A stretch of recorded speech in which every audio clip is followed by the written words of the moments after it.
Welcome to Kill A Mockingbird, Chapter 5.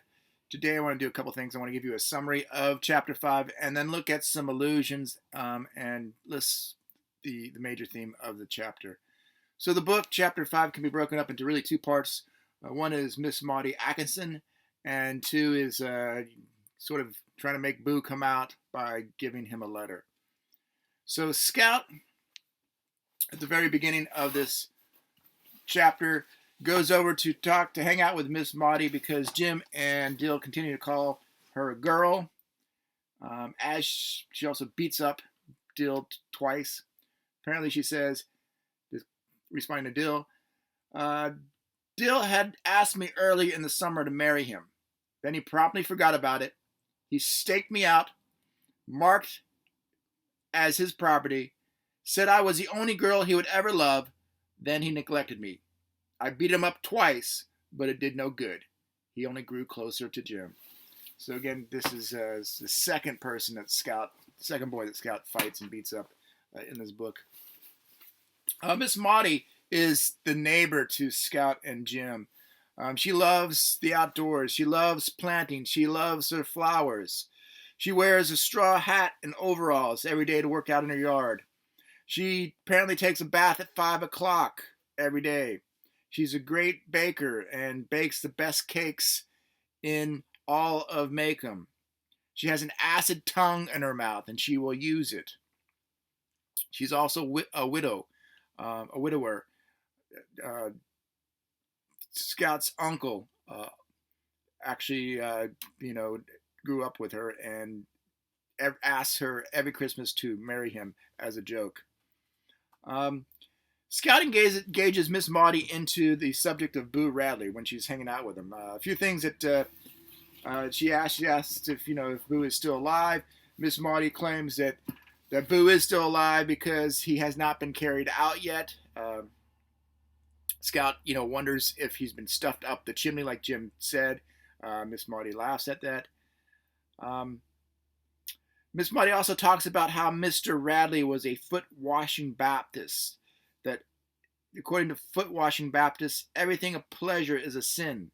And then she goes into this idea that once some foot-washing Baptists came by her house and told Miss Maudie that she and her plants were going to go to hell.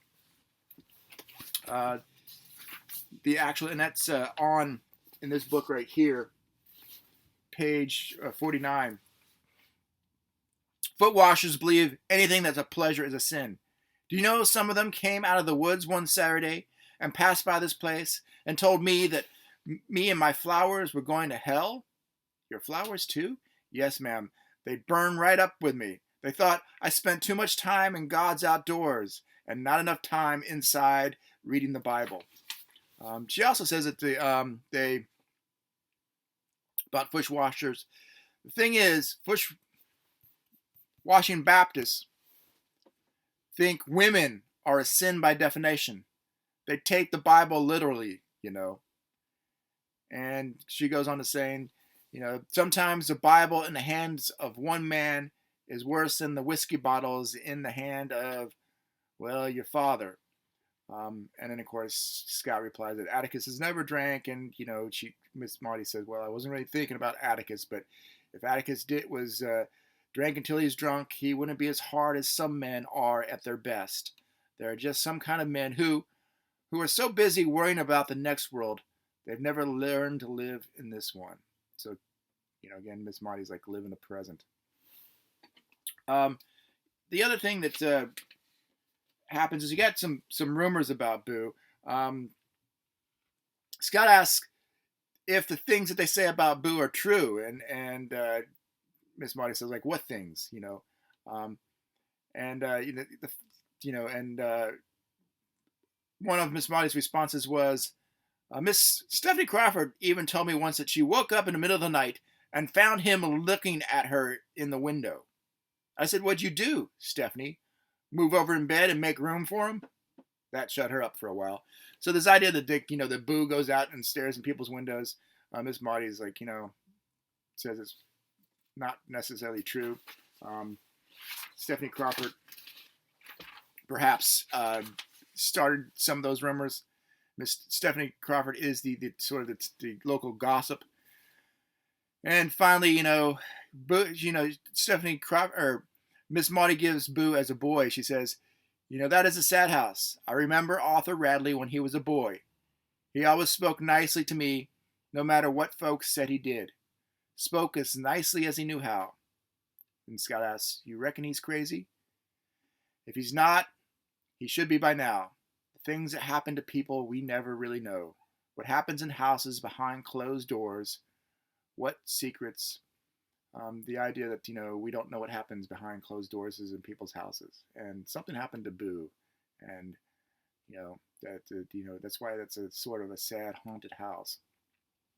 And then you get the second part of this chapter is this idea of we have Dill and Scout have decided they're going to give Boo a note asking him to come out. And, and they attach this note to the end of a fishing pole. And Jim is going to go up and sort of reel the stick the fishing pole up against the window, and the note really asks, is asking Boo if he would come out, that they're going to buy him ice cream. And Scout and Dill are supposed to keep the watch out for Jim as Jim does this. Dill has a little bell that he's going to ring if he sees anybody. He's guarding the front, and Scout's supposed to guard the back. Next thing we know, that Dill is ringing the bell like mad and ringing it right in front of Atticus' face, because Atticus has come home to pick up a file that he left that he needs for work. Atticus asks them what they're doing.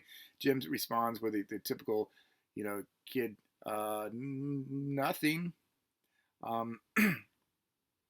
And yes, he finally gets the letter that they're going to give to Boo from them, and asks why they want Mr. Radley to come out. And of course, they say that they thought Mr. Radley would enjoy them, Boo would enjoy them, and that they would buy him ice cream. Then we get really Atticus lesson number 5. Actually, lesson number 6, if you count Miss Maudie's lesson about living in the present and not worrying too much about what's going to happen after you die. Because if you don't live in the present and you continue to just wonder about the afterlife, you won't enjoy life. It'll pass you by, and then you'll be dead. But lesson number 5 here from Atticus. Let people live the way they want to live. As he says, what Mr. Radley did was his own business. If he wanted to come out, he would. If he wanted to stay inside his own house, he had the right to stay inside, free from the intentions of inquisitive children, which was a model terms for the like of us. What Mr. Radley did might seem particular to us, but it did not seem might seem peculiar to us, but it did not seem peculiar to him. Furthermore, had it never occurred to us that the civil way of communicating with another being is by the front door. All right. So that's kind of the summary. Atticus tells the kids not to discontinue their silly game. And so let's get into some allusions here. You have about 3 major ones. You have the allusion to the Second Battle of the Marne, and this is again in this book, page 47, and it's in relationship to Miss Maudie's growing stuff. She loves everything that grew in God's earth, even the weeds, with one exception. If she found a blade of nutgrass in her yard, it was like the Second Battle of the Marne. Now, the Second Battle of the Marne was fought during World War I. It was fought in 1918. It was the last German offensive in which they suffered heavy casualties. It was sort of a final effort by the Germans, desperation effort by the Germans to win the war. And they lost the battle. Really, in this regard of Miss Maudie is the one that's attacking the nutgrass, and so she really is like Germany here. This is her, if she finds the nutgrass in her yard, it's sort of like the last effort for her to get rid of it, and it's like a battle of Marne. There's going to be lots of casualties, etc. Then you have an allusion to sort of the Bible and Adam and Eve on page 50. I've already read this to you, but I'll read it again. This refers to the foot washing Baptists. They think women are a sin by definition. They take the Bible literally, This goes back to the idea of Adam and Eve. Eve committed the first sin, and therefore women by definition is a sin because she is the one that forced mankind to be kicked out of the Garden of Eden. Last, you have General Joe Wheeler. General Joe Wheeler, and this is on page 53.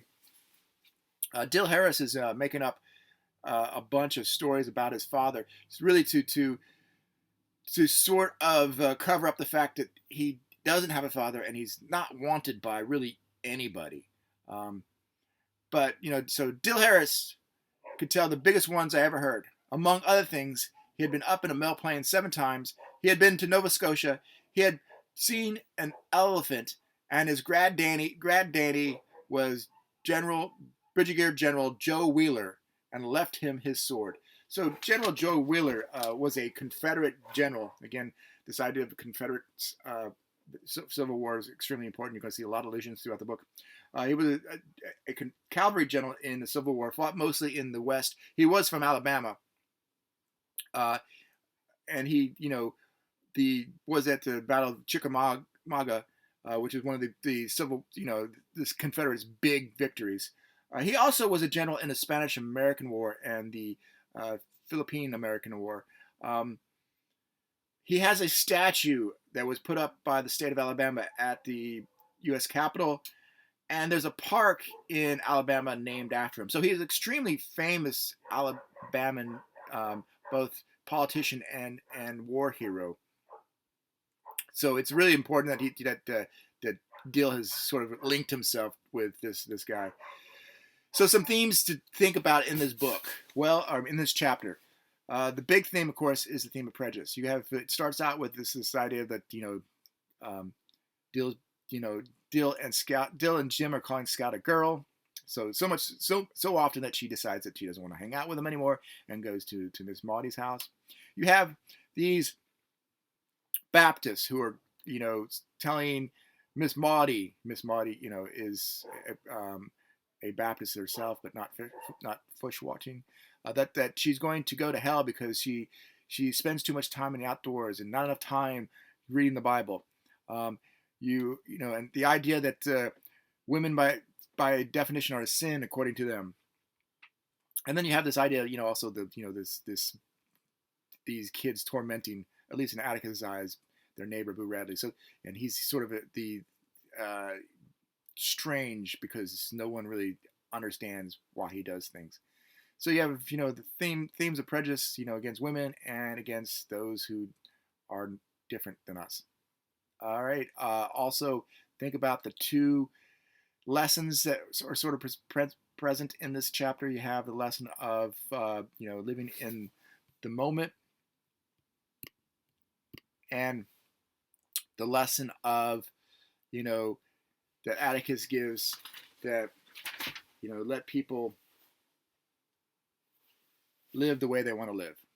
All right, that's it for today. I'll talk to you tomorrow. I hope that helps.